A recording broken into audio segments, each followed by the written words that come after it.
Imagine a night.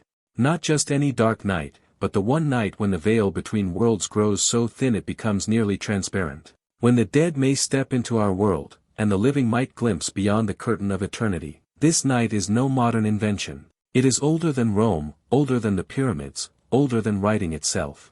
It was celebrated long before humanity learned to count years from the birth of Christ. And this night is the very heart of what we now call Halloween. But what happened to that ancient, almost sacred fear? Why did it become an evening when children in costumes run through neighborhoods demanding candy, while adults throw themed parties to loud music? Where did the depth go? Where did the mystery vanish? Where did the connection to ancestors and nature's cycles dissolve? This is the ache many of us feel, even if we do not fully recognize it. We sense instinctively that the holiday has become an empty shell. Something vital was lost on the journey from 2,000 years before the Common Era to the coming year of 2100. And this feeling of loss is our emotional hook.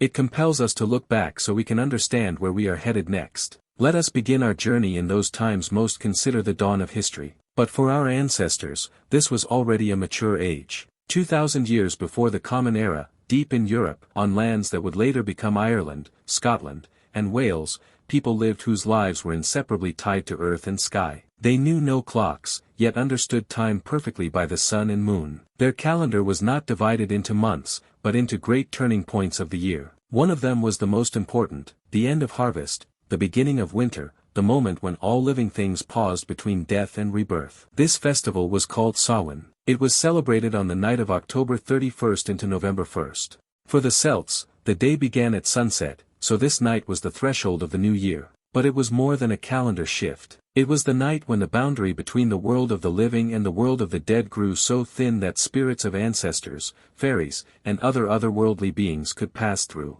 It was a night of great danger and great opportunity. Danger, because not all spirits were kind. Opportunity, because in this moment one could glimpse the future, receive wisdom from ancestors, or even alter fate. To protect themselves, people lit enormous bonfires on hilltops. Fire was a symbol of purification and defense. Its light and warmth were believed to drive away darkness and evil spirits. People and their livestock would walk between two such fires to burn away all impurity and illness. To deceive spirits who might recognize them by their faces, they wore masks and animal skins. This was no carnival, it was a survival ritual. It was an attempt to blend into the chaos of the night so as not to become its victim. They left offerings of food on their tables for benevolent spirits, so these would not trouble the home. All of this was part of a single whole, the human bond with nature, with ancestors, with the unseen world. And then, into this delicate and fragile world, Christianity arrived. The Church, as always, did not destroy pagan customs.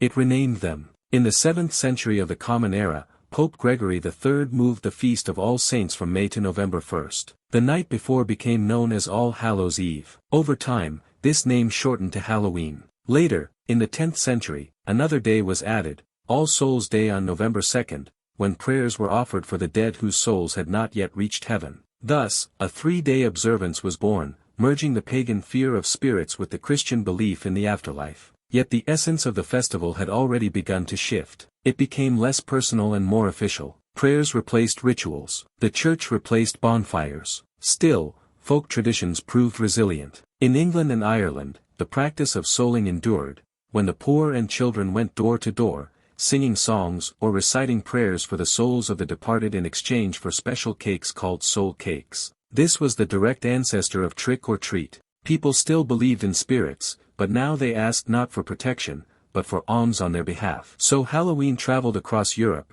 changing form but keeping its core, the night when the world of the dead invades the world of the living. And then, in the 19th century, it crossed the Atlantic Ocean. Irish and Scottish immigrants brought it with them, fleeing famine and poverty. America had no ancient Celtic hills or sacred groves, but it had freedom, vast space, and a young culture hungry for new traditions. Here, Halloween began to shed its religious and mystical skin. It became a community celebration. Young people held parties, told ghost stories, and divined the future. But they also caused mischief. Halloween night often turned into a night of vandalism and disorder. Then commerce entered the scene. In the early 20th century, American companies realized this holiday held enormous potential. Mass production of paper decorations, props, and, most importantly, costumes began. In the year 1923, the Ben Cooper Company started producing inexpensive boxed costumes. At first, these were classic figures, witches, ghosts, skeletons. But with the rise of cinema and television,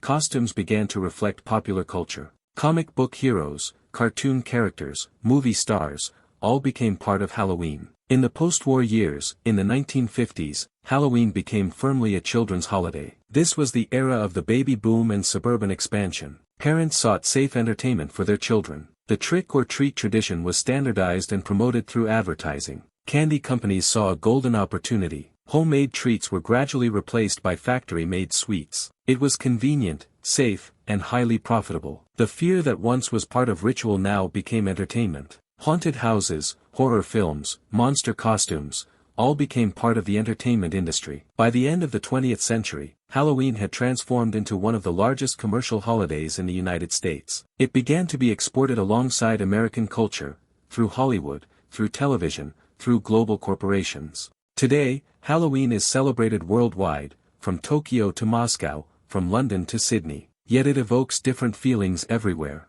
In Mexico, it collides with Dia de los Muertos, a holiday that, unlike Halloween, does not fear death but celebrates it as a continuation of life. In Europe, many see it as a foreign, American cultural import that displaces local traditions. In Russia, it is alternately banned in schools and embraced as a fashionable amusement. And now we stand on the threshold of a new century. The year 2025 is already upon us, with less than 75 years until the year 2100. What awaits Halloween in the future? We already see new trends. Social media dictates costume fashion. Artificial intelligence helps generate decoration ideas. Virtual reality allows haunted houses to exist only in digital space. Perhaps in the future, we will celebrate Halloween not on streets, but in metaverses, interacting with avatars of friends and artificial ghosts. But in this future lies the greatest threat, the final loss of meaning. If Halloween becomes merely an excuse for shopping, for selfies and costumes, for content consumption, then it will die as a cultural phenomenon. It will become an empty brand without a soul. And then we will truly lose that one night when we could feel a connection to eternity. Yet there is hope. In recent years, more and more people seek authenticity. They explore the history of Samhain, study Celtic traditions, and try to restore the lost bond with nature and ancestors. They want not just to be frightened, but to experience true mystery. They want not just candy, but to feel they stand on the edge of worlds. Perhaps this is the true future of Halloween, not in louder parties and more expensive costumes,